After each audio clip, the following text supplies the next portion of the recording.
te cuento un poquito, Salvador. Yo soy desarrollador inmobiliario, por eso el tema de urbanismo y de ciudades me gusta tanto. No soy arquitecto, soy economista y llegué a este tema, hombre, una idea inicial como muy básica que era la de hacer dinero. Desde chiquito me gustaba hablar de dinero. Eh, y la vida le va mostrando unos caminos que uno no se imagina. Yo quería ser corredor de bolsa, pero pues el sector inmobiliario siempre me jalaba. El primer trabajo fue sector inmobiliario, después un amigo me pidió ayuda y cosas de esas. Hoy manejo una compañía que ha desarrollado 3.500 unidades de vivienda, que está pues en todo Colombia. Estamos en Medellín, Bogotá, Barranquilla, Santa Marta, que es una compañía joven de 10 años, pero es una de las compañías, el principal desarrollador de hotelería hoy en la ciudad de Medellín, que de alguna manera muestra pues que hemos entendido ese fenómeno de transformación de una ciudad como Medellín. Hicimos una apuesta que en un momento no era la más lógica. Y este podcast, sabes que lo creamos por una cosa muy sencilla, que yo creo que en México te debe pasar similar. Muchas de las personas nos levantamos a escuchar noticias en la mañana. Y yo era uno porque mis hijos salen para un colegio, que es el colegio alemán acá en Medellín, todos los días a las 6 de la mañana. Yo le hacía el desayuno de 5 a 6 y compartía con ellos, y mientras tanto ponía la noticia en el fondo. Y llegó un momento en que empecé a sentir un sentimiento de preocupación, de ansiedad, y dejé invertir. Y pues en mi negocio yo tengo que invertir en proyectos todos los días. La verdad de la historia fue que dije, yo voy a apagar las noticias, hay muchos podcasts interesantes, y eso me debe ayudar emocionalmente. Así arrancó. Pero después dije, no, el problema no es lo que nos cuentan, es lo que no estamos contando. Y hay un montón de personas interesantes, yo tengo acceso a muchísimas personas interesantes. ¿Por qué no simplemente levantarlos y poderlos invitar, y que en vez de decirle, venga, Salvador, nos conocemos y nos tomamos un café, le digo más bien, Salvador, venga, usted que es un tipo tan interesante, cuénteme su historia, y en el camino pues transmitimos todo ese conocimiento y motivamos a la gente y le contamos la historia, pues, le mostramos a la gente que el poder de una persona es muy potente y realmente puede transformar muchas cosas. Entonces, eso es por lo que existe este podcast. Muchísimas gracias y pues es eso. Yo creo que esto es una conversación, venga, arranquemos, cuénteme quién es Salvador, cómo ha sido su historia, y yo te aseguro que hago muchas preguntas. Correcto, Lucas. Mira, qué gusto me da que estés elaborando esto, porque los seres humanos operamos en la inconsciencia y necesitamos espacios de conciencia donde podamos hablar de temas que no son los tradicionales, cuestionarnos cosas que hacemos simplemente por rutina histórica, por hábito, y generalmente cuando nos damos cuenta hacemos muchas cosas absurdas. ¿Y por qué las hacemos? No sé. Y cuando las cuestionamos, generamos la posibilidad de un cambio, porque de ahí la gente puede decir, oye, tienes toda la razón, ¿por qué tengo que hacer las cosas igual? ¿Por qué tengo que seguir el pensamiento, la recomendación de esta persona o de mis papás? Porque yo tengo una frase que dice, tratar de complacer a los demás es una buena fórmula para fracasar.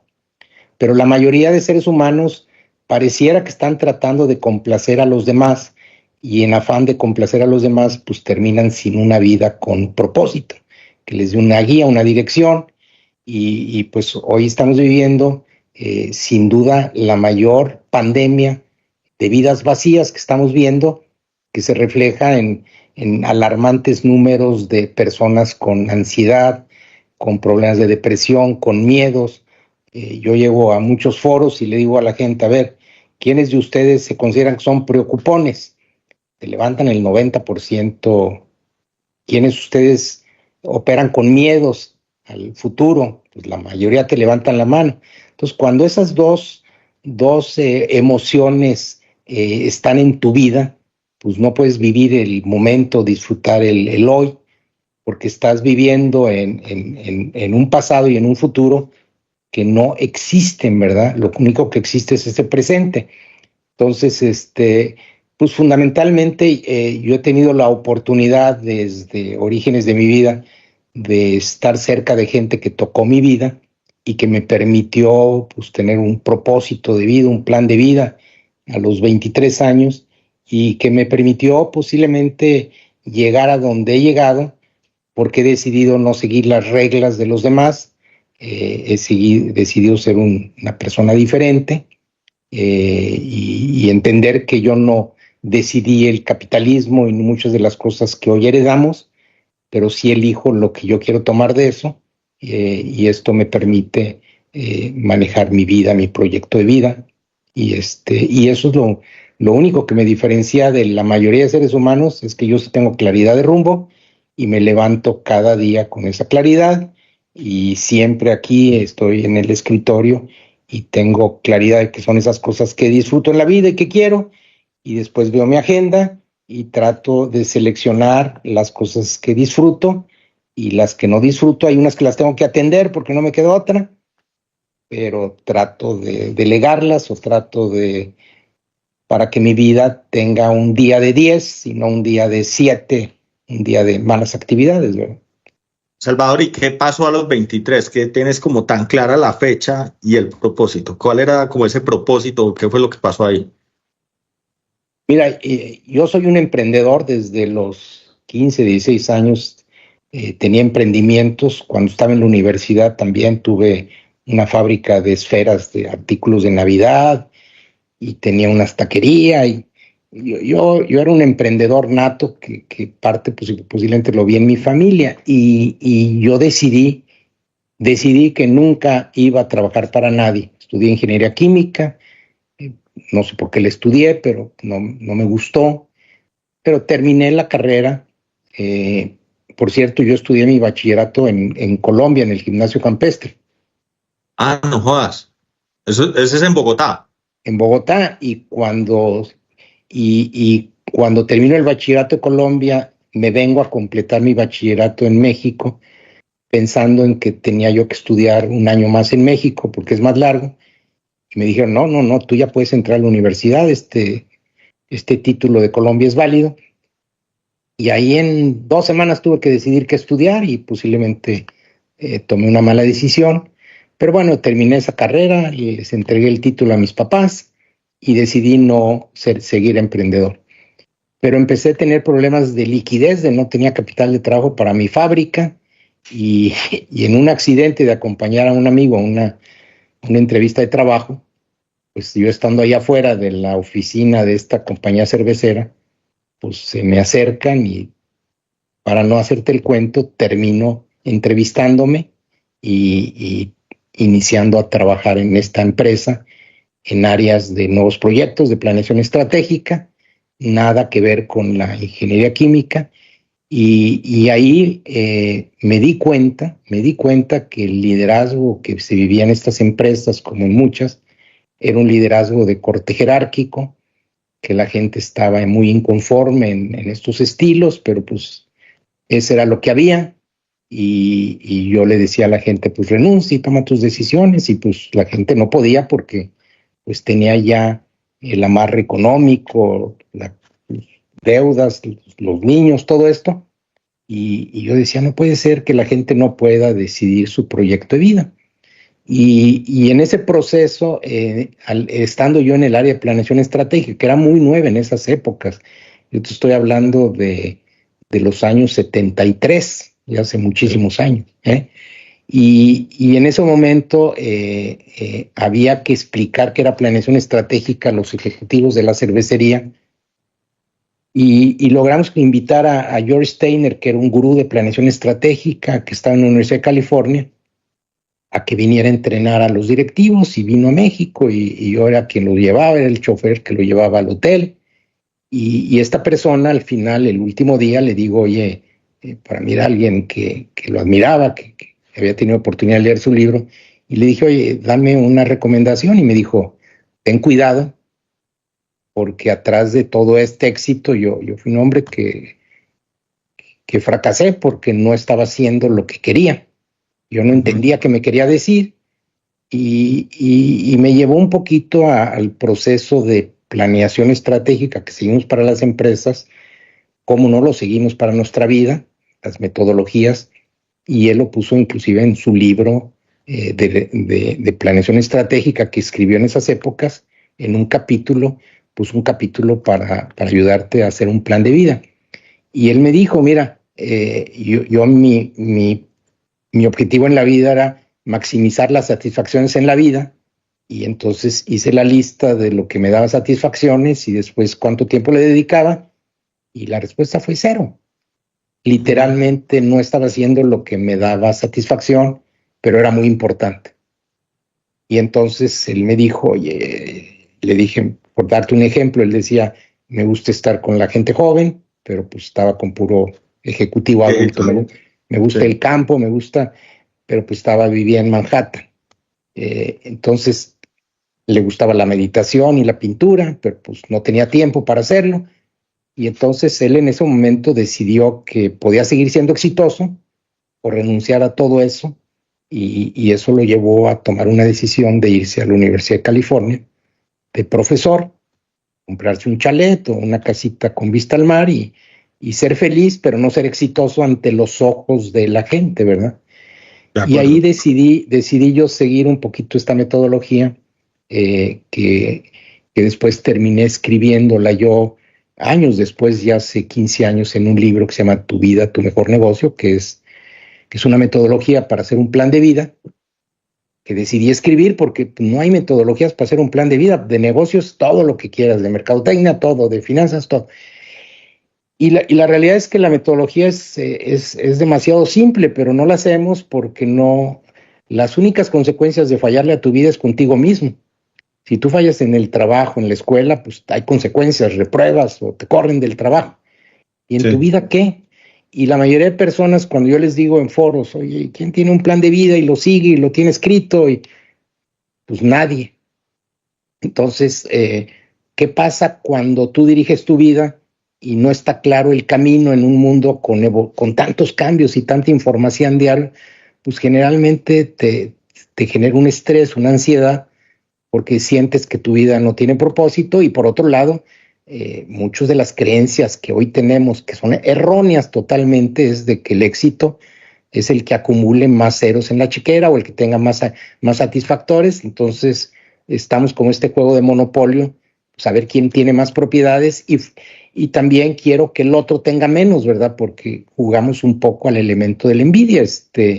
Si yo logro algo, pero mi vecino logró algo más, pues yo entonces y es un poco lo que dice Maslow, en la pirámide de Maslow, dice, estamos buscando satisfactores desde la alimentación y después el vestido y después reconocimiento, pero todos son satisfactores que los veo, que yo veo que vistes, cómo vives, y después títulos y después reconocimientos. Pero dice Maslow, hay una parte hasta arriba que es la autorrealización, que es cómo me siento por dentro, pero no se ve. Pero lo que es dramático, él dice, menos del 2% de la gente en vida llegan a esa autorrealización. La mayoría se quedan atorados en el mundo del tener más que el del ser. Y entonces, pues esto a mí me llevó a realmente estudiar mucho comportamiento humano, porque cuando yo decido crear una visión para mí, que se basa en un ejercicio muy simple, que es enfrentarte a la muerte. ¿Qué significa? Suponer que vas en un avión que se va a caer, pero tienes la oportunidad de hacer una cartita a tus seres queridos. Y esa cartita al final, pues es lo mejor que le puedes dar a tus seres queridos y refleja lo que indirectamente tú quisieras para tu vida. Cuando yo he tenido la oportunidad de hacer estos ejercicios con mucha gente, les digo, a ver, está bien, ahí está esta cartita. ¿Quién de ustedes, dígame, vive lo que puso en esta cartita, que fue el regalo a su familia? Muy pocos, la mayoría se quedan parados. Entonces les digo, hagan un favor, rompan de inmediato esa cartita, rómpanla, porque si no la rompen se están engañando ustedes, porque mañana van a salir de esta, o al ratito van a salir de esta conferencia, y ustedes van a tener un papel en donde son incongruentes con lo que dijeron.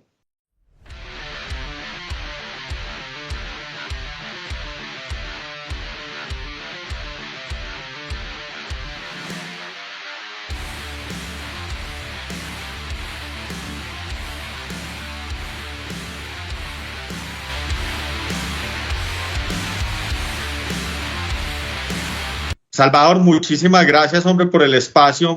yo he tenido la fortuna de escucharlo a usted en dos ocasiones. Una era un almuerzo que hicieron en EAFIT con Claudia Restrepo ahí en Ongoing, y la otra ahora que viajamos a Monterrey, pues que usted nos habló en el TEC de Monterrey. Ah, tú estabas ahí, ¿verdad? Sí, señor, yo estaba con David, con Claudia, con María Viviana. Yo soy de ProAntioquia. Entonces, pues sí, yo les ahí decía tuve como la que segunda vez para escucharlo y siempre he quedado encantado como con su historia. no, yo les decía, tengan cuidado porque Monterrey no es la historia para ustedes, ¿verdad? De acuerdo, y lo comparto muchísimo porque hablabas de cómo estamos en esta economía donde ya la riqueza está en los datos, en el conocimiento y otras cosas.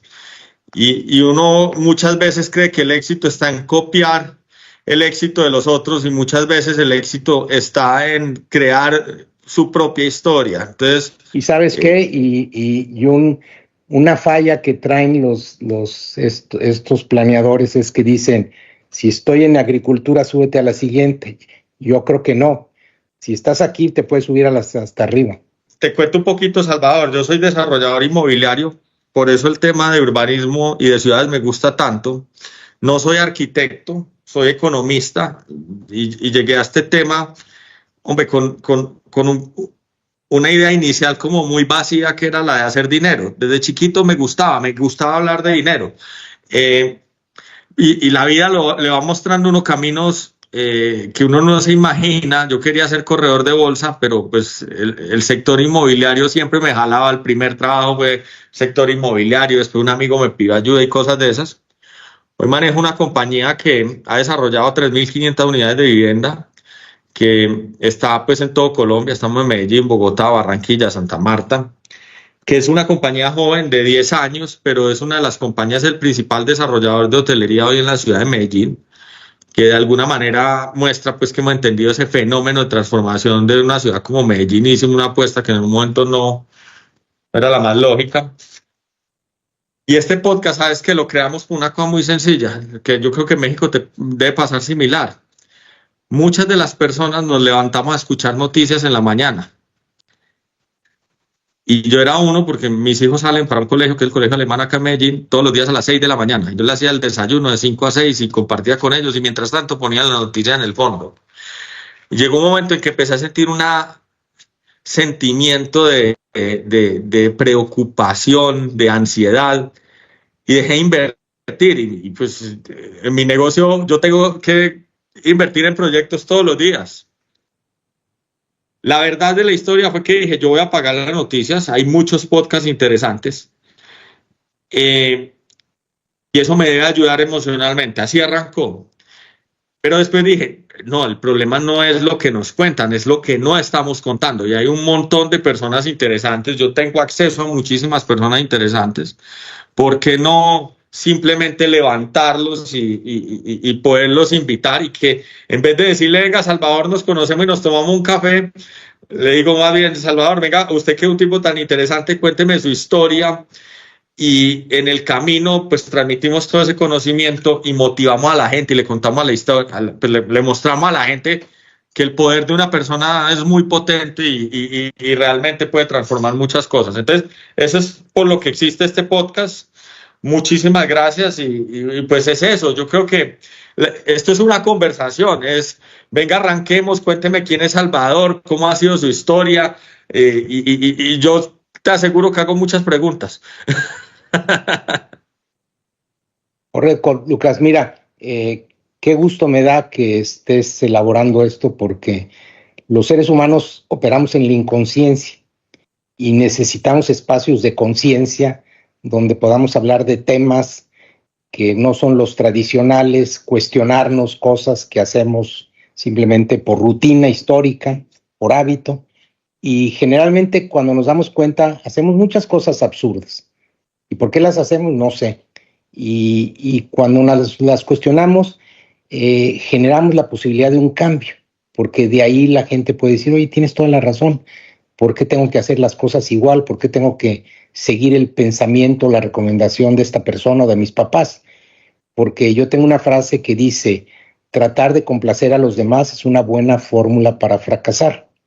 Pero la mayoría de seres humanos pareciera que están tratando de complacer a los demás y en afán de complacer a los demás, pues terminan sin una vida con propósito, que les dé una guía, una dirección y pues hoy estamos viviendo sin duda la mayor pandemia de vidas vacías que estamos viendo, que se refleja en alarmantes números de personas con ansiedad, con problemas de depresión, con miedos.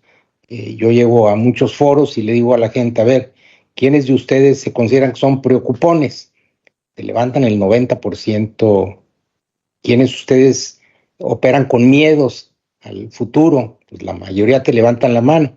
Entonces, cuando esas dos emociones están en tu vida, pues no puedes vivir el momento, disfrutar el hoy, porque estás viviendo en un pasado y en un futuro que no existen, ¿verdad? Lo único que existe es ese presente. Entonces, pues fundamentalmente yo he tenido la oportunidad desde orígenes de mi vida de estar cerca de gente que tocó mi vida y que me permitió pues tener un propósito de vida, un plan de vida a los 23 años y que me permitió posiblemente llegar a donde he llegado porque he decidido no seguir las reglas de los demás, decidido ser una persona diferente y entender que yo no decidí el capitalismo y muchas de las cosas que hoy heredamos, pero sí elijo lo que yo quiero tomar de eso y esto me permite manejar mi vida, mi proyecto de vida y eso es lo único que me diferencia de la mayoría de seres humanos, es que yo sí tengo claridad de rumbo y me levanto cada día con esa claridad y siempre aquí estoy en el escritorio y tengo claridad de que son esas cosas que disfruto en la vida y que quiero y después veo mi agenda y trato de seleccionar las cosas que disfruto y las que no disfruto, hay unas que las tengo que atender porque no me queda otra, pero trato de delegarlas o trato de para que mi vida tenga un día de 10 y no un día de 7, un día de malas actividades, ¿verdad? Salvador, ¿y qué pasó a los 23? ¿Qué tienes como tan clara la fecha y el propósito? ¿Cuál era como ese propósito? ¿Qué fue lo que pasó ahí? Mira, yo soy un emprendedor desde los 15, 16 años. Tenía emprendimientos. Cuando estaba en la universidad también tuve una fábrica de esferas de artículos de Navidad y tenía una taquería. Y yo era un emprendedor nato que parte posiblemente lo vi en mi familia. Y yo decidí que nunca iba a trabajar para nadie. Estudié ingeniería química. No sé por qué la estudié, pero no me gustó. Pero terminé la carrera. Por cierto, yo estudié mi bachillerato en Colombia, en el Gimnasio Campestre, Ah, no jodas. Eso es en Bogotá. en Bogotá, y cuando termino el bachillerato de Colombia, me vengo a completar mi bachillerato en México, pensando en que tenía yo que estudiar un año más en México, porque es más largo. Y me dijeron, no, tú ya puedes entrar a la universidad, este título de Colombia es válido. Y ahí en 2 semanas tuve que decidir qué estudiar y posiblemente tomé una mala decisión.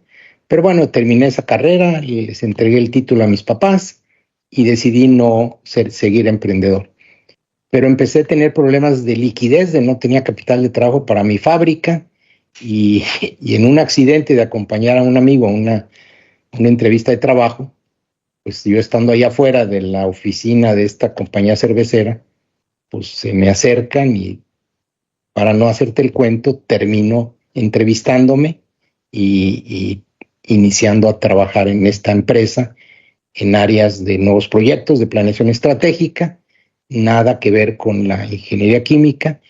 Y ahí me di cuenta que el liderazgo que se vivía en estas empresas, como en muchas, era un liderazgo de corte jerárquico, que la gente estaba muy inconforme en estos estilos, pero pues ese era lo que había. Y yo le decía a la gente, pues renuncia y toma tus decisiones. Y pues la gente no podía porque pues tenía ya el amarre económico, las deudas, los niños, todo esto. Y yo decía, no puede ser que la gente no pueda decidir su proyecto de vida. Y en ese proceso, estando yo en el área de planeación estratégica, que era muy nueva en esas épocas, yo te estoy hablando de los años 73, ya hace muchísimos años, ¿eh? Y en ese momento había que explicar qué era planeación estratégica a los ejecutivos de la cervecería, y logramos invitar a George Steiner, que era un gurú de planeación estratégica que estaba en la Universidad de California, a que viniera a entrenar a los directivos, y vino a México, y yo era quien lo llevaba, era el chofer que lo llevaba al hotel. Y esta persona al final, el último día, le digo, oye, para mí era alguien que lo admiraba, que había tenido oportunidad de leer su libro, y le dije, oye, dame una recomendación, y me dijo, ten cuidado, porque atrás de todo este éxito yo fui un hombre que fracasé porque no estaba haciendo lo que quería.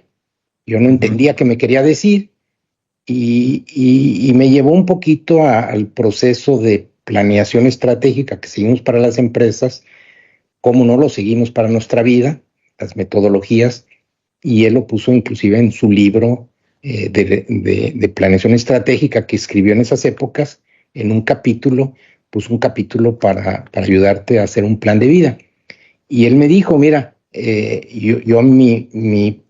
mi objetivo en la vida era maximizar las satisfacciones en la vida, y entonces hice la lista de lo que me daba satisfacciones y después cuánto tiempo le dedicaba, y la respuesta fue 0. Literalmente no estaba haciendo lo que me daba satisfacción, pero era muy importante. Y entonces él me dijo, oye, le dije, por darte un ejemplo, él decía, me gusta estar con la gente joven, pero pues estaba con puro ejecutivo adulto. Claro. Me gusta el campo, me gusta, pero pues vivía en Manhattan. Entonces le gustaba la meditación y la pintura, pero pues no tenía tiempo para hacerlo. Y entonces él en ese momento decidió que podía seguir siendo exitoso o renunciar a todo eso, y eso lo llevó a tomar una decisión de irse a la Universidad de California de profesor, comprarse un chalet o una casita con vista al mar, y ser feliz, pero no ser exitoso ante los ojos de la gente, ¿verdad? Y ahí decidí yo seguir un poquito esta metodología, que después terminé escribiéndola yo años después, ya hace 15 años, en un libro que se llama Tu vida, tu mejor negocio, que es una metodología para hacer un plan de vida, que decidí escribir porque no hay metodologías para hacer un plan de vida, de negocios, todo lo que quieras, de mercadotecnia, todo, de finanzas, todo. Y la realidad es que la metodología es demasiado simple, pero no la hacemos porque no. Las únicas consecuencias de fallarle a tu vida es contigo mismo. Si tú fallas en el trabajo, en la escuela, pues hay consecuencias, repruebas o te corren del trabajo. ¿Y en tu vida qué? Y la mayoría de personas, cuando yo les digo en foros, oye, ¿quién tiene un plan de vida y lo sigue y lo tiene escrito? Y pues nadie. Entonces, ¿qué pasa cuando tú diriges tu vida y no está claro el camino en un mundo con tantos cambios y tanta información diaria? Pues generalmente te genera un estrés, una ansiedad, porque sientes que tu vida no tiene propósito. Y por otro lado, muchas de las creencias que hoy tenemos, que son erróneas totalmente, es de que el éxito es el que acumule más ceros en la chequera o el que tenga más satisfactores. Entonces estamos con este juego de monopolio, saber quién tiene más propiedades, y también quiero que el otro tenga menos, ¿verdad? Porque jugamos un poco al elemento de la envidia. Si yo logro algo, pero mi vecino logró algo más, pues yo, entonces y es un poco lo que dice Maslow, en la pirámide de Maslow, dice, estamos buscando satisfactores desde la alimentación y después el vestido y después reconocimiento, pero todos son satisfactores que los veo, que yo veo que vistes, cómo vives, y después títulos y después reconocimientos. Pero dice Maslow, hay una parte hasta arriba que es la autorrealización, que es cómo me siento por dentro, pero no se ve. Pero lo que es dramático, él dice, menos del 2% de la gente en vida llegan a esa autorrealización. La mayoría se quedan atorados en el mundo del tener más que el del ser. Y entonces, pues esto a mí me llevó a realmente estudiar mucho comportamiento humano, porque cuando yo decido crear una visión para mí, que se basa en un ejercicio muy simple, que es enfrentarte a la muerte. ¿Qué significa? Suponer que vas en un avión que se va a caer, pero tienes la oportunidad de hacer una cartita a tus seres queridos. Y esa cartita al final pues es lo mejor que le puedes dar a tus seres queridos y refleja lo que indirectamente tú quisieras para tu vida. Cuando yo he tenido la oportunidad de hacer estos ejercicios con mucha gente, les digo, a ver, está bien, ahí está esta cartita. ¿Quién de ustedes, dígame, vive lo que puso en esta cartita, que fue el regalo a su familia?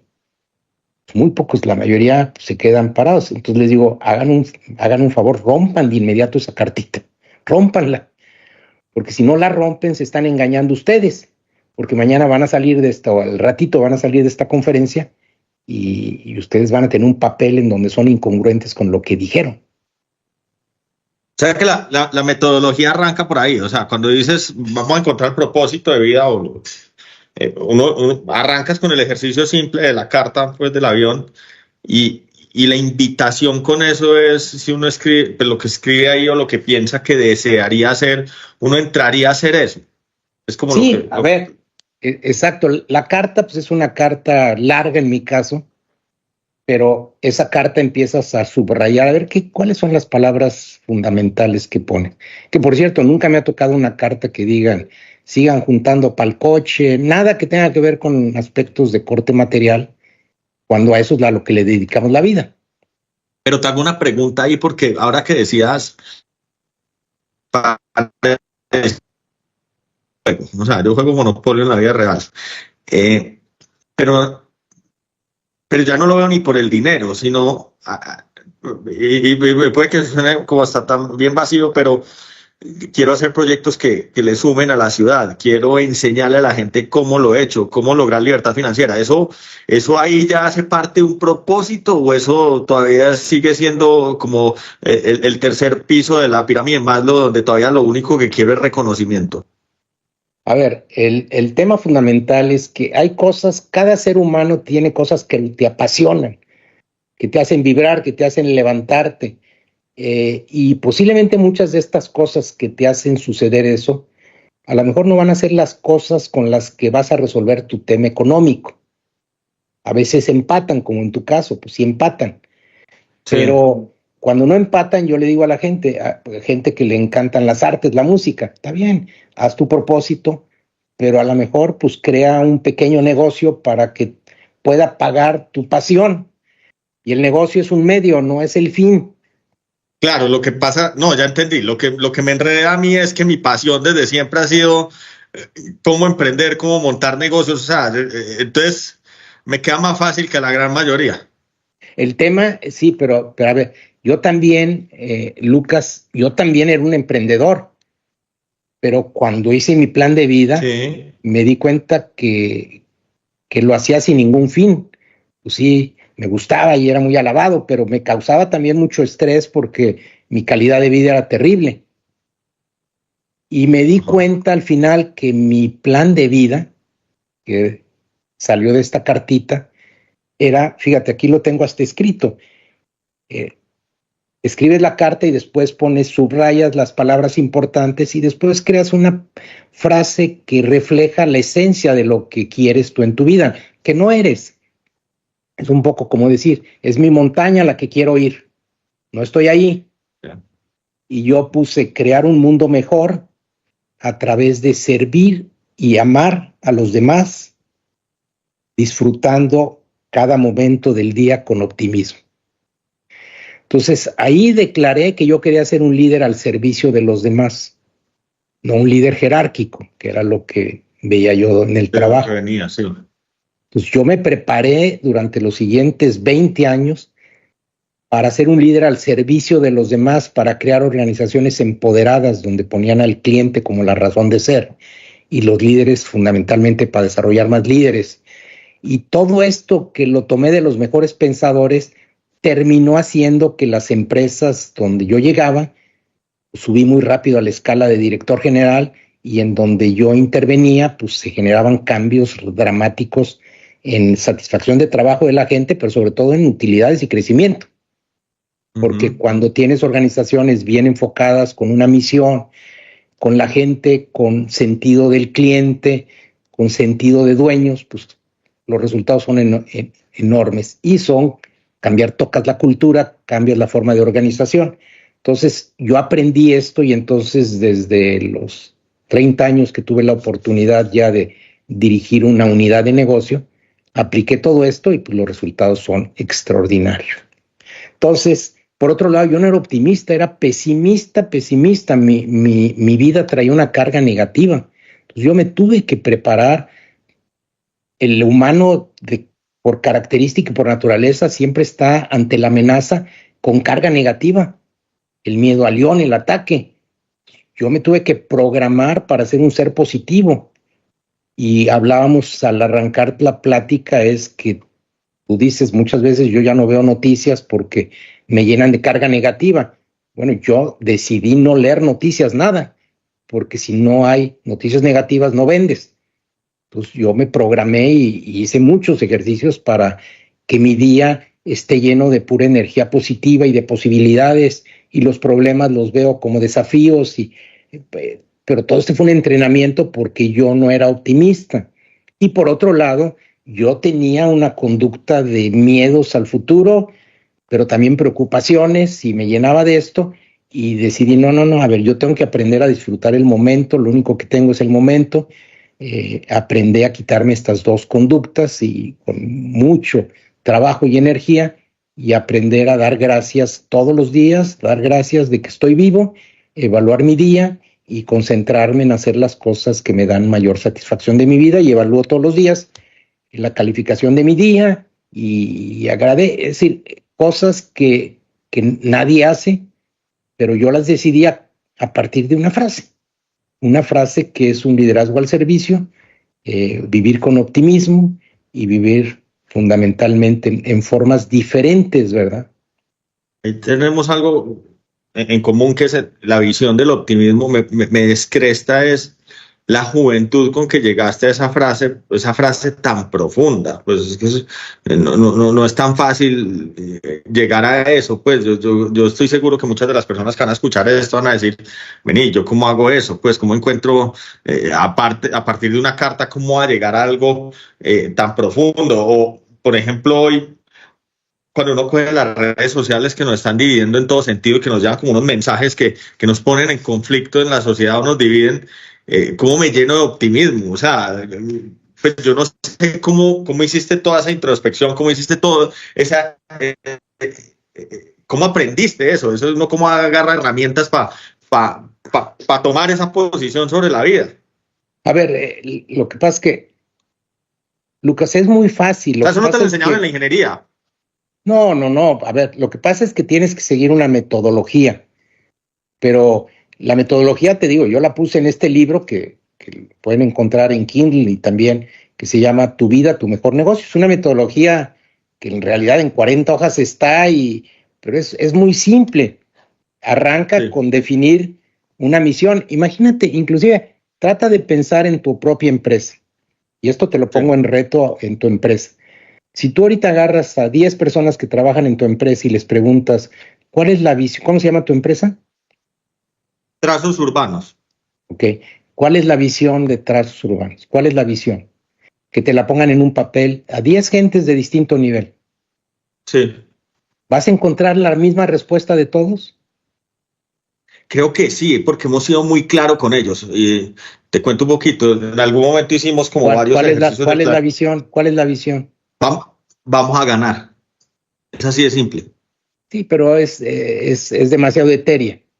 Ese puede ser un valor. Pero ellos saben que es utilidades, o sea, y es, o sea, hemos hablado muchísimo del tiempo, porque en algún momento hacíamos unas frases de planeación estratégica que no nos llamaban. Entonces, esto tiene como una explicación. Y de hecho, en algún momento con una compañía de esas que lo asesora a uno para definir la marca, con los productos de nosotros, que son más que productos, son productos principalmente para inversionistas, decían, utilicen una frase que es la buena vida.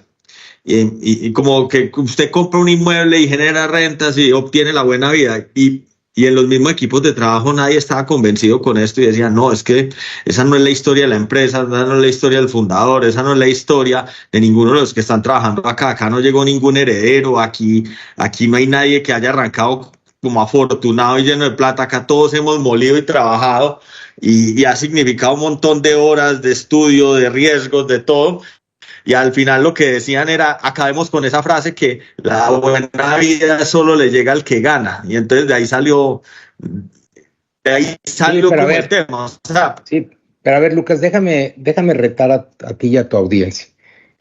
Imagínate, estamos hablando de la vida de una persona que no tengas claridad de rumbo, pero cuando estamos hablando de 10 personas, 100 personas, 1000 personas, es muy importante que ellos lleguen con una visión que los enamora, que los entusiasma, no un rollito de ganar dinero y de todo. Y la mayoría de directivos en las empresas no se dedican a crear esta visión inspiracional que hace que todos se conecten y se emocionen.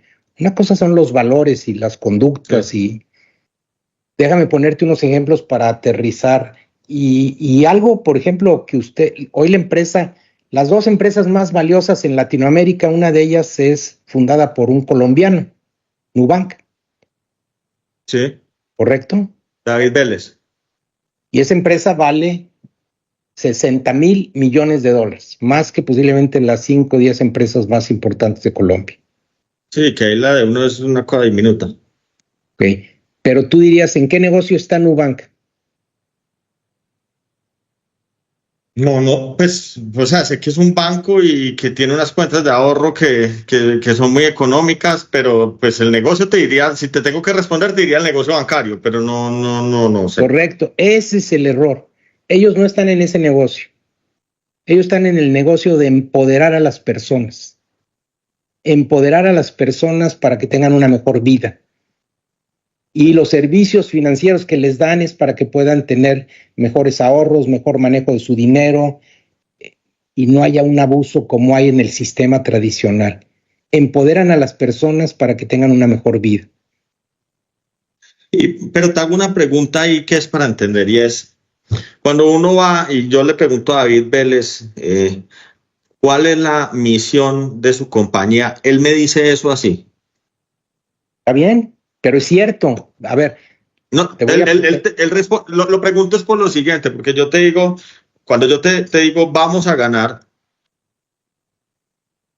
en todo lo que sale de esta compañía, tanto hacia clientes como a nivel interno, sí, pero hay un discurso. La respuesta no es esa. ¿Cuál es la razón de existir de la empresa tuya? Por ejemplo, Disney, un ejemplo otro. Disney, alguien diría, pues está en parques de diversiones, ¿no? No, la visión es donde los sueños se hacen realidad. Okay. Lo que ellos están haciendo es que la gente llegue a un lugar y los empleados de Disney se llaman actores. Y no importa el humor que estén, en ese momento ellos vienen para poder hacer que la gente sea feliz en sus parques, donde esos sueños se hacen realidad. ¿Te gustaría trabajar en una compañía que esté en parques de diversiones o donde los sueños se hagan realidad? Donde los sueños se hagan realidad. O Apple, la empresa más valiosa del planeta.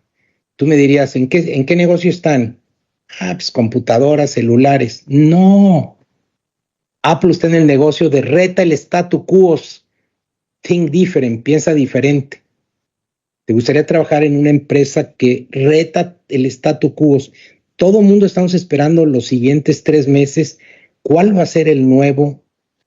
¿Qué nos va a traer nuevo Apple? Y si no nos trae algo nuevo, ¿qué le va a pasar a sus ventas?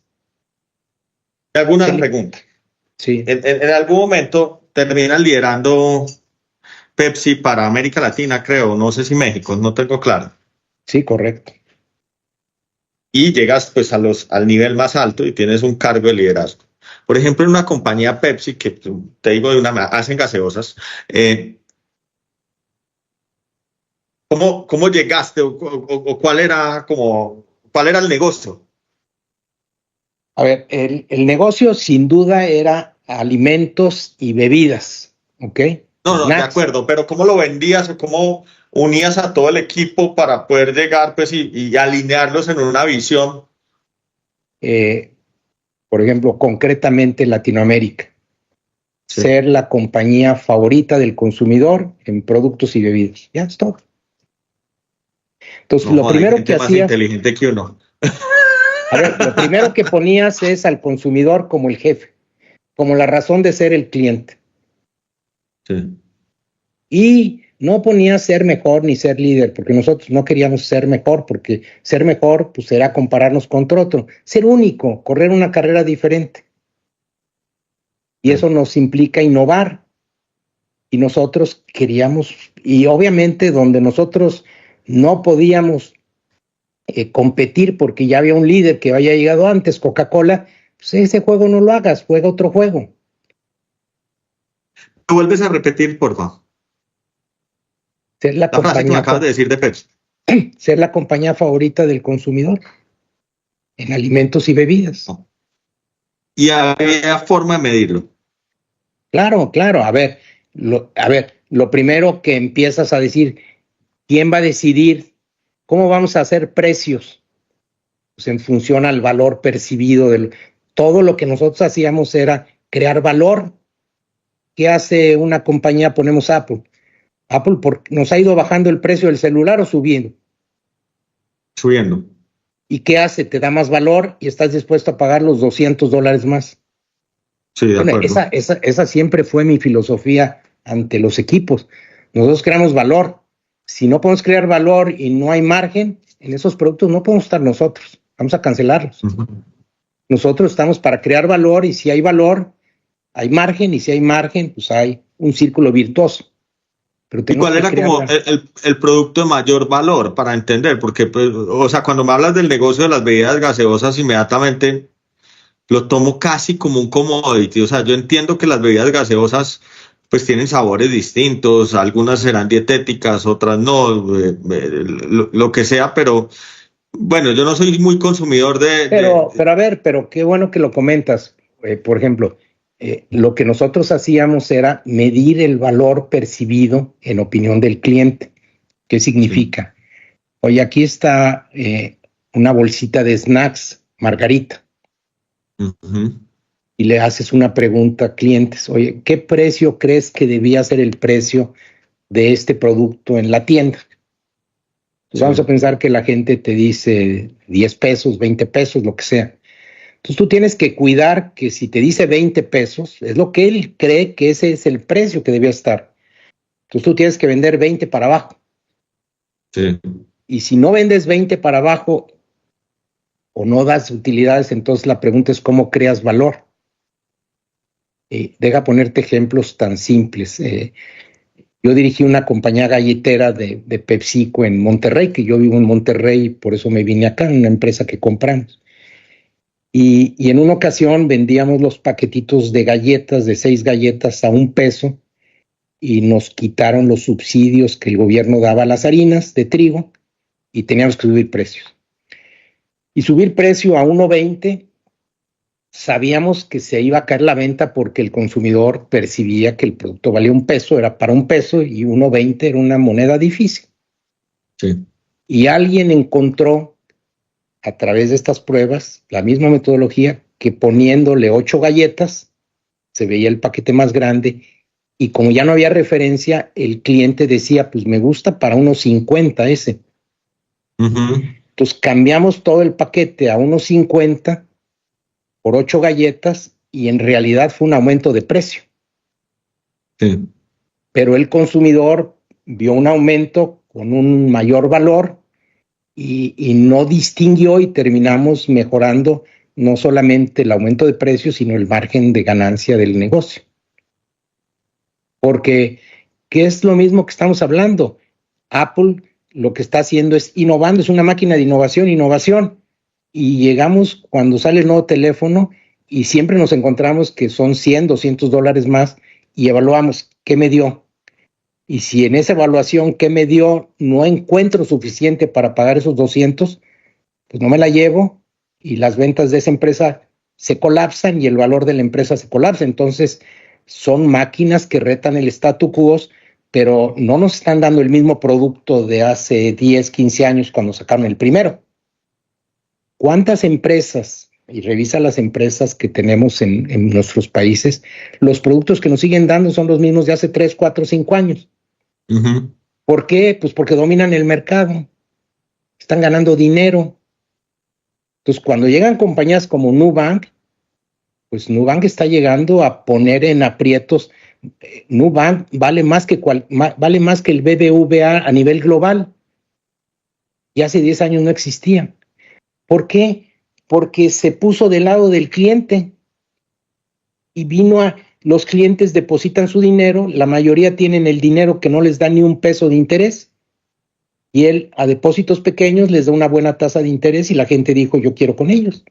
Es tan impactante que ni siquiera le está quitando tajada, o sea, adicional a que le está quitando tajada de mercado a los grandes competidores de su sector, del sector bancario, por ejemplo, al sector inmobiliario y a otros sectores donde la gente entraba a invertir, dicen, yo para qué entro a asumir un inmueble si me pagan unas tasas de interés tan buenas en mis pequeños ahorros, ¿no? Ahora, es completamente disruptivo. A ver, Lucas, ¿cuál es la empresa más valiosa de Latinoamérica?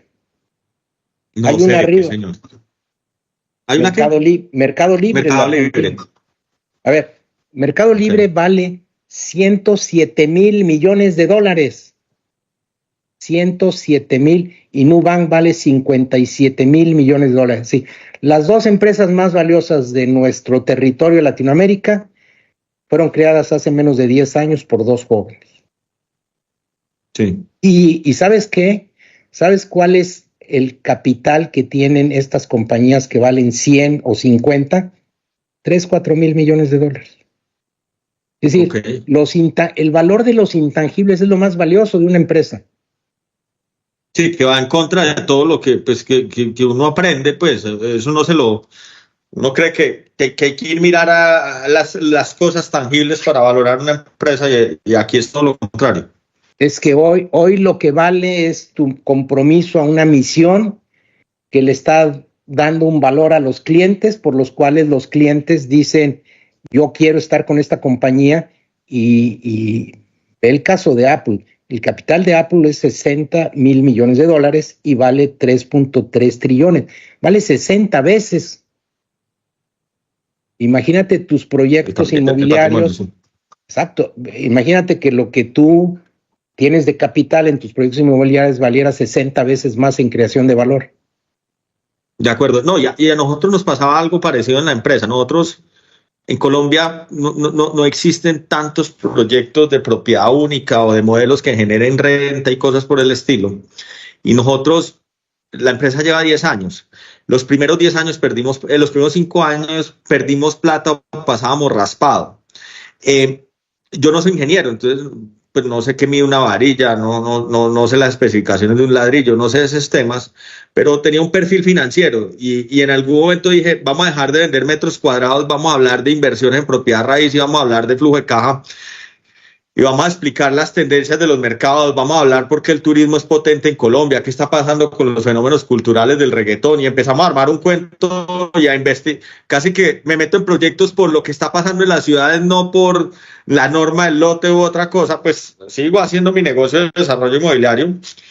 Y cuando uno entrega valor, las utilidades crecen de manera exponencial.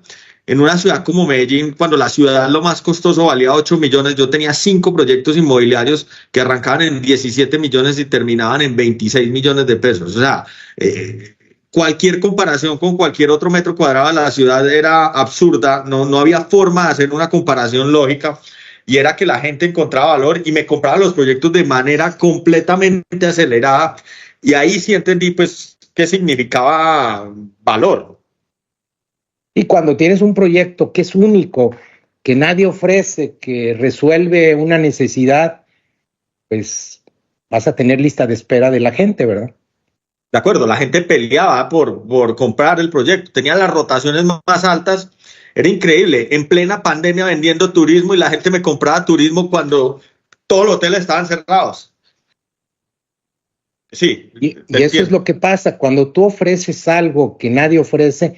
Y otra de las cosas que nos va a pasar en los siguientes, fíjate, 5 años, para darle una idea a quienes nos están escuchando, la economía del planeta vale 107 trillones de dólares. ¿Ok? Más para dar una idea. Para dar 107 trillones, Colombia es 0.4 de trillón su economía. ¿okay? Más o menos Diminuta. punto 3 del mundo, ¿verdad? En los próximos 5 años se van a generar aproximadamente 15 trillones de dólares de nuevos negocios, cosas que hoy no existe, que el consumidor pues va a encontrar inteligencia artificial y va a utilizar su dinero para estas cosas. Y 15 trillones, estoy hablando 40 veces el tamaño de la economía. Son números diferentes, pero para dar una idea de la economía de Colombia. Sí. Y el consumidor no es que va a tener 15 trillones de dólares más, sino que posiblemente va a cambiar sus hábitos y muchas empresas van a morir porque el consumidor va a decir, el consumidor hoy tiene una característica, todos son millonarios en expectativas, pero sus bolsillos no dan para todo lo que quieren. De acuerdo. Entonces lo que hacen es cambiar. Y eso de pronto ata con eso ata con lo que hablábamos al principio de que la gente no encontraba cuál era su propósito, que cada vez se siente como una mayor insatisfacción. ¿Cuál sería como la lógica tuya en ese sentido? ¿Por qué la gente hoy siente como tanto ese sentimiento de desesperanza? ¿Qué cambió con las generaciones anteriores? A ver, lo que pasa es esto. Desgraciadamente hay una creencia que no la vas a cambiar, pero está clara, de que el éxito es tener cosas económicas y acumular cosas. Y entonces hoy, gracias a las redes, hoy todos en el mundo son millonarios en expectativas. Todo lo han visto, todo lo quieren. Pero es porque tenemos más información y nos da envidia. Y generas, ¿qué pasa cuando tú eres millonario en expectativa, pero tu realidad está aquí? ¿Qué sentimientos te generan? Frustración, una frustración inmensa, o un sentimiento de fracaso. ¿Qué otra? Ansiedad, envidia, coraje. Sí, todas. ¿Todas estas energías qué son? ¿Positivas o negativas? Todas son negativas. Exactamente. Entonces, desgraciadamente hoy nos dicen que hay que tener metas, hay que buscar y hay que querer cosas, y lo que nos dicen es, pues sí, pero nomás que eso te va a generar una energía negativa. Y la realidad es que la felicidad, ¿qué es la felicidad? La felicidad existe en el futuro o en el pasado, en el presente. En el presente. La felicidad es disfrutar lo que eres hoy en las condiciones que hoy estás. Y si hoy tuviste un accidente y tienes 3 pesos, aprende a disfrutar con 3 pesos. Porque no hay dinero. De acuerdo, y yo creo que es el camino, pues es el hacer del día a día el que le debe proporcionar a uno felicidad, porque al final el problema de las metas es que si las cumples y no disfrutas el camino, pues ya la cumpliste y entonces te va a dar los mismos sentimientos, como ¿y ahora qué hago? ¿O que tienes temor? Pero a ver, ¿tú crees que alguien te dice, las empresas te dicen, oye, no compres mi producto, fíjate que saqué un coche nuevo y te puede durar 20 años, no tienes que cambiar? ¿O todos te incentivamos a estar cambiando y a comprando más? Vamos a incentivar siempre porque estén cambiando y les estoy generando la necesidad. Exacto. Y ese mundo, no nos equivoquemos, tiene cosas positivas porque generó libertad, innovación, creatividad, todo esto que hemos hablado. Pero genera uno de los problemas más serios, que es el nivel de ansiedad y vida sin propósito. Y casi que se siente como una esclavitud.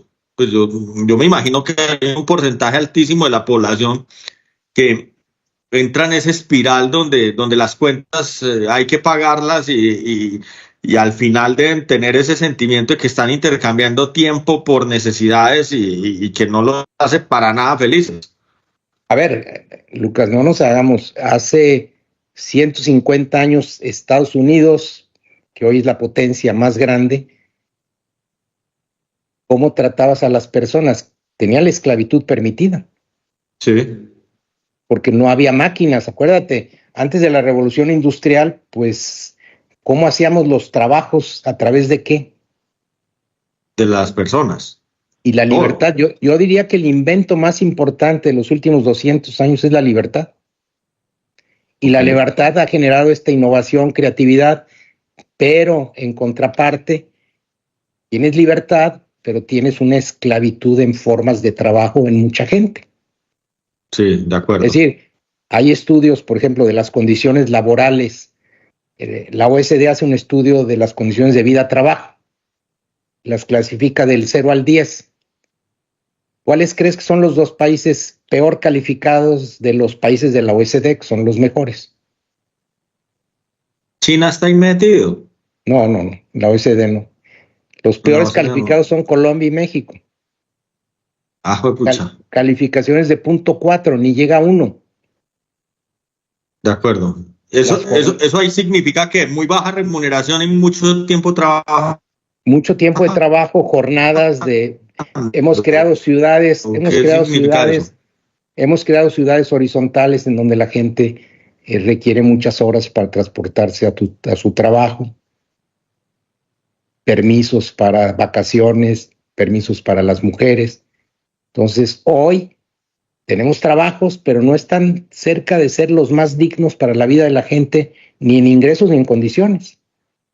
Ahora, que esto va a cambiar en los siguientes 20, 30, 40 años, sí está cambiando, principalmente en las economías que se han subido a la economía del conocimiento, y ahí se genera bienestar y capital.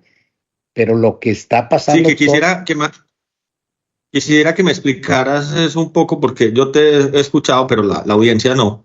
Y es que tú hablas como de de las 3 etapas del desarrollo, que el primero, pues no te quiero quitar la palabra, pero es el tema primero del valor está en la tierra, luego viene la industrialización y ahora estamos en la era del conocimiento. Me gustaría ahondar en eso, que me parece bastante interesante. Sí, mira, el problema es que en los últimos 500 años ha habido tal nivel de cambio en la humanidad que no alcanzamos a procesarlo. Antes los cambios tardaban mucho. A lo mejor te tocó la época de las cavernas y el invento del fuego, pero en los últimos 500 años, lo que valía hace 500 años era el valor del territorio, la tierra. La tierra se medía por agricultura, minerales, y por eso eran las invasiones, y por eso fue el descubrimiento de América. Pero Inglaterra tenía propiedad en casi todo el hemisferio, en la India, y eso era el poder. ¿Qué pasa hace 220 años que empiezan estos científicos a descubrir las máquinas y empieza la emigración de científicos a los Estados Unidos? La máquina... Un crecimiento exponencial de productividad. Exactamente. Y por otro lado, lo que empieza a suceder es que los países que alojaron a estos científicos, pues fueron los que se empezaron a adueñar del mercado, fue Estados Unidos. Y la agricultura que se hacía con mano de obra, pues empezó. La agricultura que se hacía con mano de obra empezó a dominar por medios de máquinas. Y el problema es que hace 50 años aparece Internet, y Internet fundamentalmente nos viene ahora sí a romper las fronteras y a crear algo que no nos habíamos dado cuenta. El que tenga el talento más talentoso, pues es el que genera hoy pues estas posibilidades de soluciones al mundo. Valores, ahí están.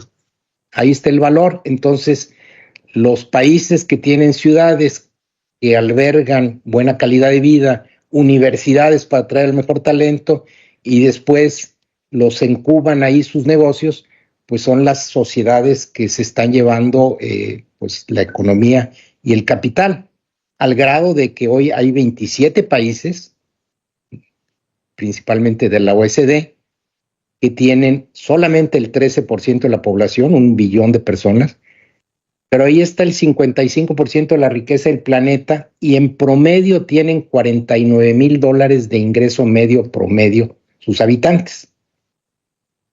Es muy todos superior los demás a lo que países, tienen. todos los demás Es muy países superior a México y a Colombia, que entiendo que México está que alrededor de $10,000 y Colombia es alrededor de 6,800. Hay 170 países, 170, donde está el 87% de la población del mundo, que la media son $6,000. Es decir, estás hablando de que hay un grupito de países que tienen 8 veces más riqueza promedio que los demás. Y el tema no es ese. Pasar de ser de estos 170 países de $6,000 a, yo digo, arriba de $20,000, ya empiezas a tener una buena calidad de servicios y esto. En los últimos 40 años, ¿cuántos países crees que pasaron de menos de $10,000 a $20,000, 8 países. De 200 países, solo 8 en 40 años lograron brincar, y son los ejercicios, los ejemplos que todo el día vemos, donde están Singapur, los coreanos, Israel, el propio España, Estonia, Eslovaquia, algunos de estos, que hoy están arriba de 20,000 y ya están en la lista que da el promedio de $49,000. Pero la mayoría de población del mundo, donde están nuestros países, pues todavía están en condiciones más de salarios de agricultura o salarios de ensamble, de manufactura.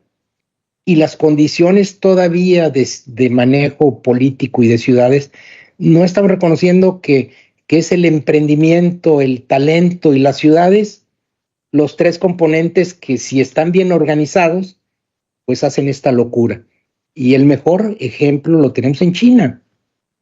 China tenía un ingreso hace 30 años de $500 por habitante, el 10% de Colombia. Y no decidieron llevar el desarrollo a sus ciudades y a pueblos, decidieron construir 20 ciudades nuevas, nuevecitas. ¿Y qué hicieron en esas ciudades? Ordenadamente migraron a las personas y emigraron a la mitad de los 1,000 y tantos mil millones de gentes, los trajeron a ciudades, pero todavía tienen a mucha gente todavía en el área rural.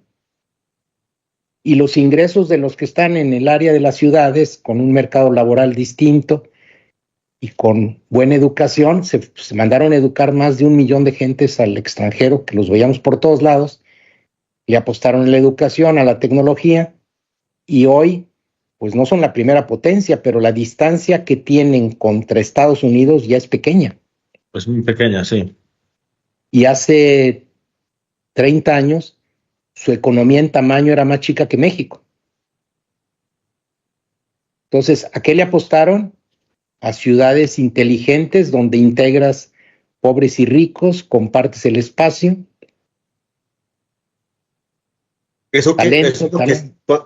¿Por qué es tan importante eso? Porque al final alguien tiene que financiar la forma de vida. Y la forma de vida no hay forma de financiarla si no aprendes a vivir en densidad, porque el costo de seguridad, el costo de transporte, buen transporte cuesta. Y la realidad es que tienes que cuidar, que es lo que han hecho todos los países, de que pobres y ricos vivamos el mismo espacio, porque el rico, con los impuestos prediales, que generalmente andan en el 2-3% del PIB de la economía, cuando los países están muy abajo de eso, pues es muy difícil financiar una buena calidad de vida en la ciudad. Pero entonces lo que tú tienes es diseñas las ciudades con un espacio público mayoritario, y ese espacio público lo van a utilizar parques, transporte, ricos y pobres al igual. Modelo muy inspirado con Tokio, que es la ciudad hoy más grande del planeta, donde nadie se le ocurriría tener transporte. No, perdón, se suspendió un segundo. Ese espacio público, ¿qué perdón? Ese espacio público es el que te permite que haya una cohesión social de el que da servicios y el que tiene el dinero para recibir los servicios. Todas las economías tienen el que da servicios, pero ¿qué hacemos? El que da servicios tiene que aprender a que viva donde tú estás o tenga un tren de alta velocidad para llegar en 10-15 minutos a su casa. O aprendan a vivir en espacios pequeños de 100 metros o de 30 metros, pero la realidad es que la verdadera ciudad son tus jardines, tus parques, y esa es la forma más eficiente, y está demostrado que cuando urbanizas en esa forma, los salarios suben 10% de urbanización, suben 30-40% los salarios. Y por eso ves que la gente...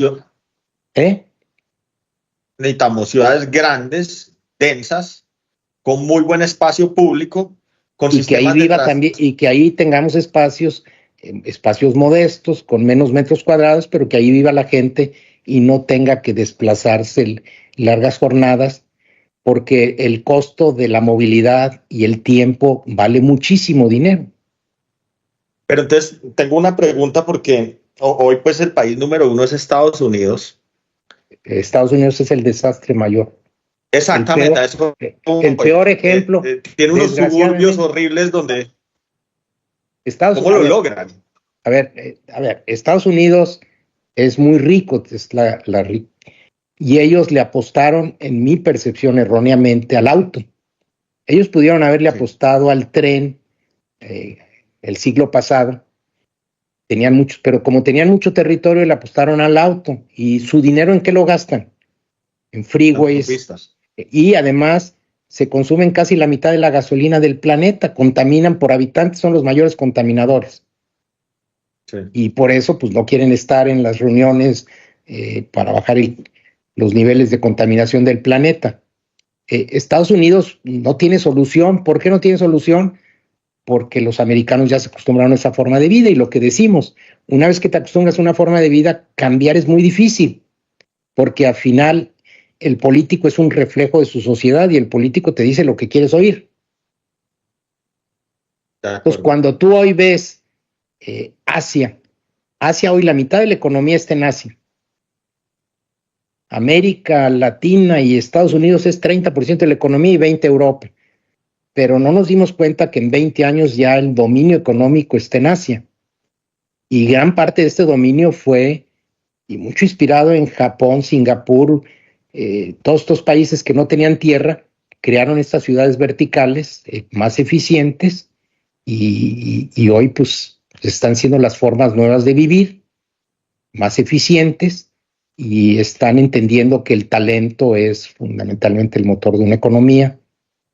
Y pues eso es lo que está pasando en el mundo. Estamos viendo un desajuste del mundo, el capitalismo no jala, Estados Unidos perdiendo prepotencia, y estamos viviendo un punto de inflexión que en los siguientes, a mí no me va a tocar, posiblemente ni a ti, pues se va a redefinir el modelo de desarrollo basado ya no en países, porque los países fue un invento que va a ir desapareciendo, porque hoy las personas viven en ciudades o en regiones o en clústeres, pero hoy todavía queremos administrar países, los países están quebrados financieramente, pero estamos viendo un momento en donde las fronteras vía la tecnología ya se conectaron, pero los gobiernos quieren controlar todavía el espacio físico, cuando el espacio físico hoy es irrelevante, ¿verdad? Porque quieres controlar el espacio físico, pero el talento, ¿qué nos pasa en países como los nuestros? El talento te dice hasta luego, me voy por otro lado. Que de hecho fue algo que noté mucho allá en Monterrey ahora que viajé, y es, pues tú estuviste un tiempo al frente del TEC de Monterrey, y le contaban a uno de que el mayor problema era que formaban muy buenos profesionales, y estos profesionales o salían o emprendían, que era uno de los caminos, y creo que es una de las universidades más potentes en emprendimiento, pero que generalmente lo que pasaba es que encontraban salarios mucho más altos a pocos kilómetros al otro lado de la frontera, y todo ese público al que le han invertido tantos recursos, pues terminaba en Estados Unidos muy fácilmente. Sí, pero el problema no es la universidad, el problema es que el país no ha creado las condiciones para atraer empresas para poder albergar estos talentos. De acuerdo. Pero sí, pero ¿tú qué quieres? Que los seres humanos tengan sentido de propósito y puedan realizarse. Y si aquí no están los empleos, o no están los empleos en Colombia o Medellín, ¿qué le sugerirías a tu hijo? ¿Que se quede? No, que se vaya. No, o sea, es que para mí es súper fácil entender el ejemplo del TEC. Si tiene uno todas las oportunidades de desarrollo a pocos kilómetros, pues es muy fácil. Pero no, aunque no esté en kilómetros, la realidad es que de Colombia también salen millones. Claro, salen a ver, nosotros, tú puedes ver la base de LinkedIn donde están donde están los exalumnos de la universidad, porque ahí lo registras y LinkedIn te lo da. Más del 30% de todos los exalumnos del TEC están fuera del país. Eso sí es un porcentaje altísimo. Pues, o sea, claro, pero ¿por qué? Porque han hecho muy buen papel, y parte del prestigio del TEC en el mundo es que, por ejemplo, en Seattle, en Microsoft, hay una asociación de exalumnos del TEC, que es el grupo de universidad más numeroso, el de los exalumnos del TEC en las oficinas de Microsoft en Seattle. pues la imagen, la reputación de la institución es muy buena. Entonces el reto más bien de los países y de Colombia y de Medellín es si no creas la ciudad para no solamente no expulsar talento, sino para atraer talento que pague los salarios de 100, $150,000, pues la realidad es que los talentos, pues simplemente con 8 horas de vuelo, los salarios son 8 veces mayores, ¿verdad? Tú siempre hablas de que se necesitan ciudades nuevas, que no es transformar, que es difícil recuperar las ciudades ya existentes, pero alguna vez en una conferencia escuchaba la experiencia de lo que hizo el TEC de Monterrey justamente con el campus que queda, pues entiendo que esa es la zona céntrica de Monterrey y mostraban como datos de cómo se fue perdiendo el territorio y la zona entró en una depresión económica y la gente se iba para los extremos de la ciudad. De hecho, las distancias de transporte aumentaban de manera significativa y luego con una iniciativa propia de la universidad, de los empresarios que la apoyan y demás, empezaron un plan de renovación de crear zonas verdes, mejorar la universidad, abrir las fronteras y abrir el espacio público universitario al público y otros servicios. Y entiendo que los resultados fueron súper positivos, o sea, migración positiva hacia la zona, incrementos de los precios de las propiedades, etcétera. Porque eso que hicieron ahí, pues en la escala del TEC, que es una escala, pues, pequeña para lo que es el tamaño de una ciudad, pero que tuvo unos resultados tan positivos. ¿Qué diferencia existe entre eso y tener que ir hacia una ciudad nueva en una región donde probablemente no hay nada? ¿Por qué no recuperar las ciudades que tenemos? A ver, en realidad ese fue uno de mis primeros proyectos en el TEC y el TEC, la marca Monterrey había perdido mucho por los temas de seguridad cuando yo llegué y habíamos perdido mucho alumnado que no quería venir y por otro lado, para proteger a los alumnos habíamos encerrado, puesto bardas al campus y esto pues generó que las personas que vivían, que era gente grande, pues empezó a huir y se perdió densidad de población. Y ahí teníamos 3 opciones, era salirnos y crear un nuevo campus en terrenos más afuera de la ciudad, crear un campo urbano en terrenos dentro de municipios con mejor calidad de vida o tocar este campo. Y la decisión que se tomó en el consejo fue vamos a intervenir, pero no vamos a intervenir la universidad, vamos a intervenir las 500 hectáreas a los alrededores y decidimos intervenirla con un proyecto hecho por una gran empresa mundial que se dedica a esto, que hacen ciudades en Emiratos Árabes y en todo esto, y le llamamos Distrito TEC y fue intervenir esto y también rehacer el campo. Teníamos un estadio que ocupaba 25 hectáreas, pues va para afuera, y tiramos muchos edificios viejos que ya no respondían a los modelos educativos. Y sí, decidimos rehacer el campus y el distrito y la idea fundamental era traer centros de investigación. Todos los centros de investigación del mundo quieren estar cerca de las universidades donde está el talento. Entonces, créales los espacios para que se vengan. A ver, ¿tú crees que Silicon Valley sin Stanford sería lo que son? No, definitivamente no. O Boston sin Harvard o MIT. Entonces, las universidades son centros atractores de talento. Lo que tú tienes que hacer es traer los centros de investigación para que una vez que los estudiantes salgan, se vinculen ahí a los centros de investigación. Pero si no tienen los centros de investigación a los alrededores, pues los estudiantes se van a otro país, a donde están los centros de investigación. Entonces, el verdadero proyecto, sí estamos arreglando la ciudad, pero es lograr no traer fábricas de manufactura, sino traer centros de investigación. Esa etapa ya no me tocó a mí en mi administración, que fueron 9 años y medio, pero ese es el verdadero objetivo, es que se vengan las grandes empresas, Apple, Samsung, Nokia, todas estas empresas que se vengan a albergar aquí en esos territorios, y entonces sí, la ciudad ya cambió.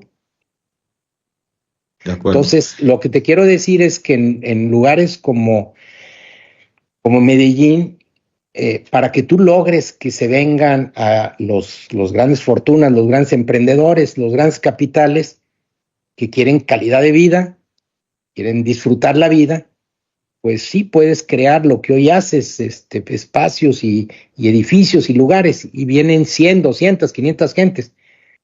Pero si tú quieres que vengan 50,000, pues tienes que agarrar una nueva ciudad y llamarle Ciudad Digital Medellín o Nueva Medellín.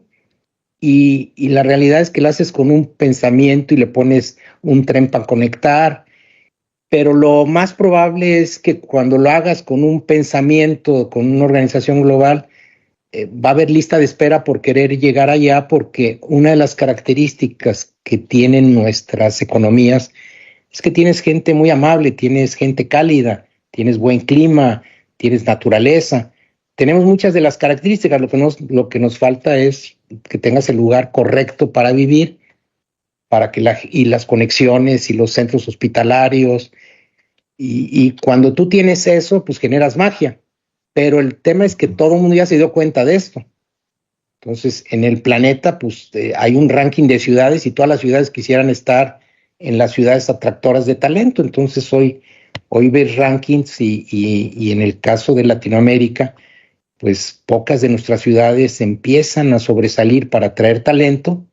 Y si no hacemos algo, pues Medellín al rato no va a estar en el escenario de esto.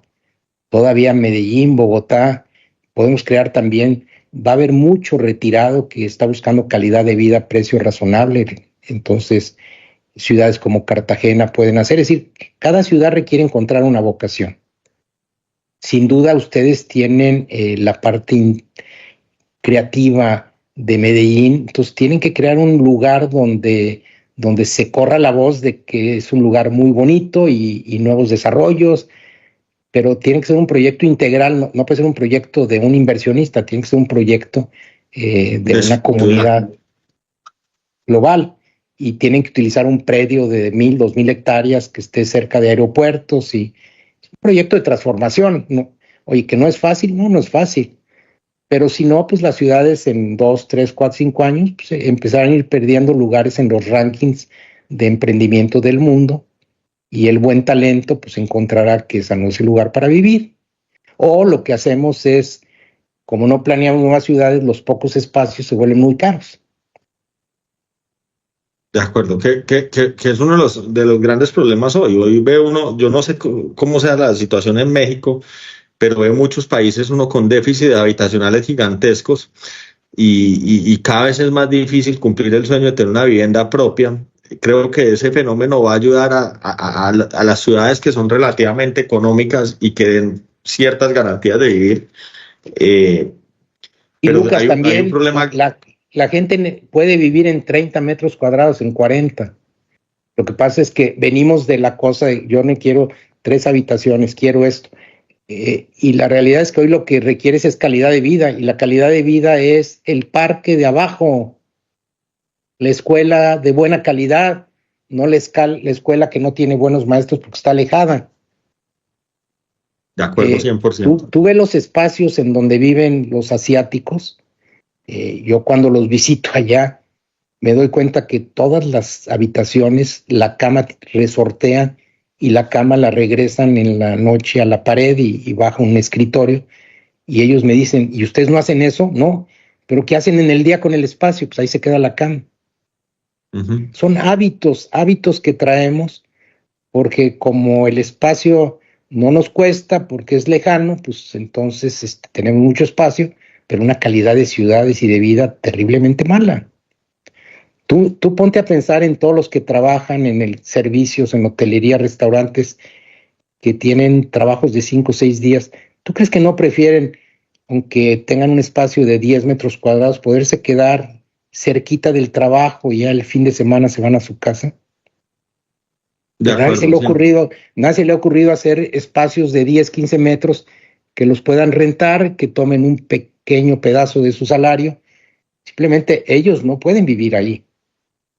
Pero nadie está resolviendo el problema de un problema real de vida que vemos, ¿verdad?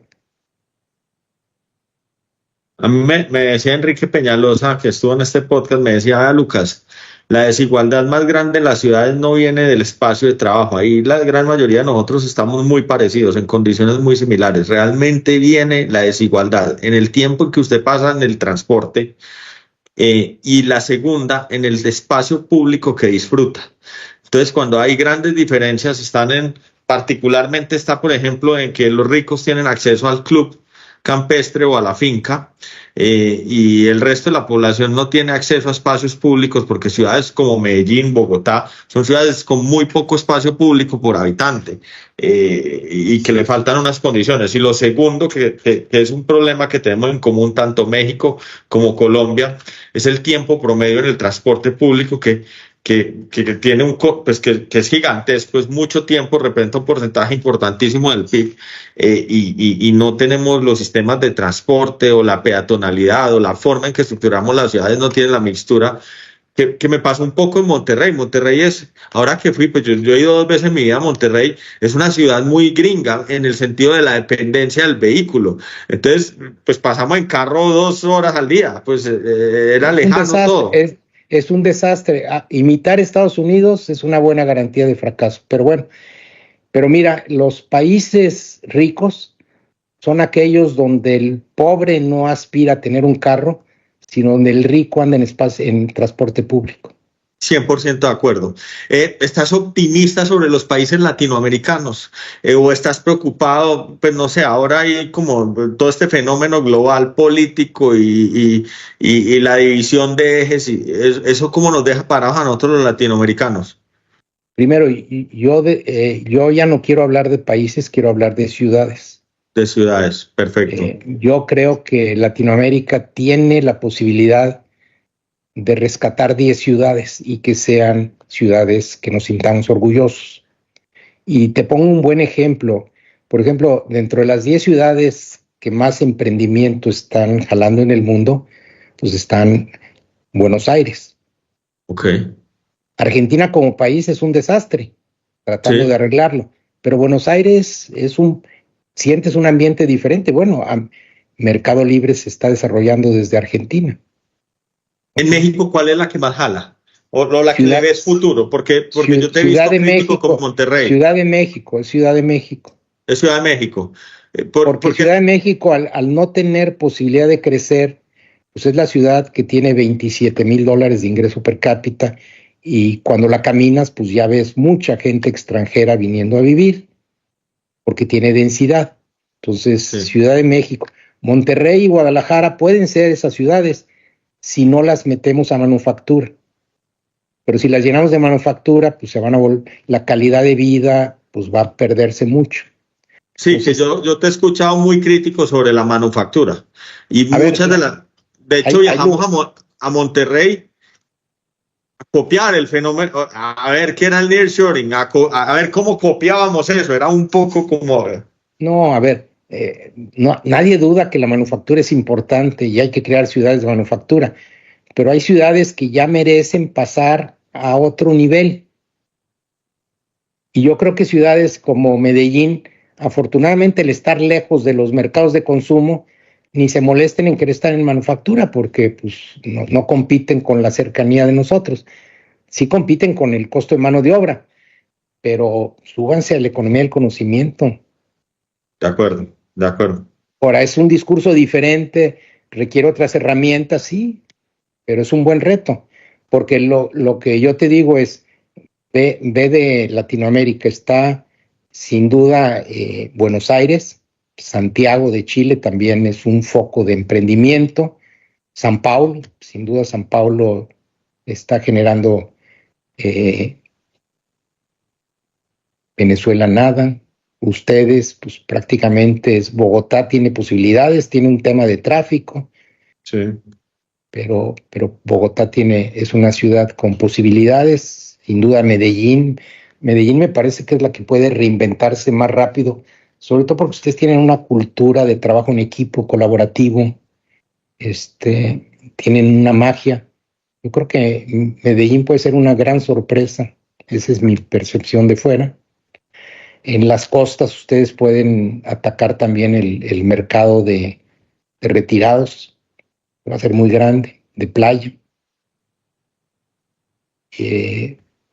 pero revísate, Centroamérica sin duda, Panamá está siendo un hub que se está aprovechando, Costa Rica ha sabido también manejar educación a buen nivel, Uruguay, interesante. Costa Rica particularmente entiendo que es de los pocos países que tiene migración positiva respecto a Estados Unidos, que algo está haciendo muy bien. No sé si es un fenómeno de retirados o cuál es el fenómeno. Lo que pasa es que le apostaron a la ecología, a toda la parte ecológica, y han respetado el país, educación también. Uruguay también es interesante, siendo un país muy pequeñito, pero se está volviendo un polo para financieros o para emprendedores también, ¿verdad? Entonces tenemos ciudades que tienen la posibilidad de... Yo no te puedo garantizar quiénes van a ser las ganadoras, pero los ganadores no van a ser los países, van a ser las ciudades. Y si tú me dices, oye, Colombia va a duplicar el ingreso per cápita, no lo creo. Pero que Medellín lo pueda triplicar o Bogotá lo pueda duplicar, sí lo creo. De acuerdo. ¿Qué es lo que más te preocupa? O sea, hoy como dentro de todas esas tendencias que hay que dices, esto sí es una amenaza. A ver, yo cambiaré la palabra amenaza a desafíos. Ok.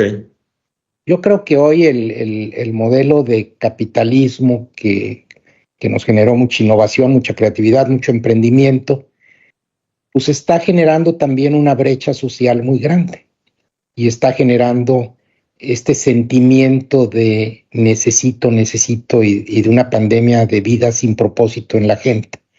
Uh-huh. Y seguramente muchos de estos temas en los siguientes 30, 40 años van a ser importantes en la gente, pero vamos a pasar una etapa de dificultades y el mundo se va a polarizar. El mundo, comenzando con Estados Unidos va a querer regresar a... no puede ver el éxito de los asiáticos, entonces va a volver a cerrarse, lo estamos viendo. Y ese cerrazón pues va a estar mucho seguido también en otros países. Los europeos seguramente también lo harán, pero pues va a ser un periodo de 30, 40 años. Ahora, a mí no me preocupa, lo que pasa es que el planeta tiene 6,000 millones de años, el planeta, y el ser humano lleva 2 millones de años. Entonces, cuando hablamos de 30, 40, 50 años, que puede ser más del tiempo que nos va a tocar vivir a nosotros, pues es nada. Pero son ciclos. Lo que decíamos, oye, hace 500 años, pues descubrimos que existía América. Hace 150, 200 años descubrimos las máquinas que sustituyeron al hombre. Hoy, la inteligencia artificial sabemos que nos va a afectar la vida del trabajo. Ahora, yo sí soy optimista. Yo creo, mi predicción es que el hombre en los siguientes 20, 30 años va a trabajar la mitad del tiempo y la mitad la va a tener libre, porque va a aprender a trabajar. Pero hoy pensamos que la vida tiene que ser trabajo. Uh-huh. Y no es cierto. Entonces yo creo que el que haga experiencias, los viajes, todas estas cosas van a aumentar dramáticamente esos negocios, porque el ser humano... Y otra de las cosas, yo creo que alguien nos va a enseñar a aprender a vivir con menos, porque parte creo que es lo que haces tú en tu podcast. Una salud financiera arranca con aprender a vivir con menos y el resto saber invertir. ¿Alguien te está educando en eso? Hoy la gente tiene que aprender. No hay tanta gente, pero ya sí hay algunos. Pero la gente tiene que tener independencia económica y es aprender a vivir con menos y saber cómo invertir. Y compañías como Nubank pues te están ayudando.